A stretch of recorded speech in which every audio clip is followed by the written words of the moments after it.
Sosok Darlin Wahyudi, siswa SMA yang bikin kue usai sholat jam 1 pagi demi hidup. Darlin, siswa SMA bikin kue usai sholat jam 1 pagi demi melanjutkan hidup dan membiayai kehidupannya itu juga viral. Belakangan publik sedang ramai menyoroti sosok Vicky, siswa SMA jalan kaki 16 km ke sekolah. Tetapi, banyak yang akhirnya menyaksikan kebenaran Vicky jalan kaki. Kisah mengharukan Vicky itu disebut-sebut hanya untuk konten belaka. Sementara itu, di sisi lain ada pula siswa SMA lain yang juga punya kisah serupa. Perjuangan untuk hidup harus dilakukan oleh Darlin, siswa SMA yang rela bangun dini hari demi jualan di pagi hari. Darlin, siswa SMA bikin kue usai sholat jam 1 pagi. Darlin ternyata sosok siswa SMA yang tinggal sendiri sebab orang tuanya tengah merantau.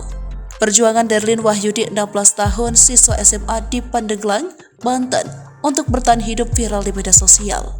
Ia membuat aneka kue setelah sholat malam pukul 1 waktu Indonesia bagian Barat setiap harinya.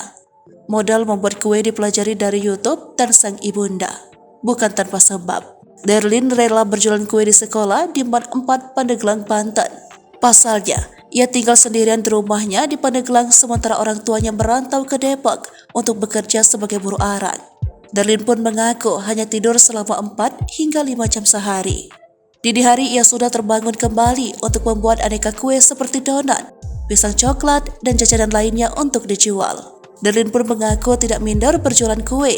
Aktivitasnya membuat kue pada dini hari tidak membuatnya tertinggal pelajaran di sekolah.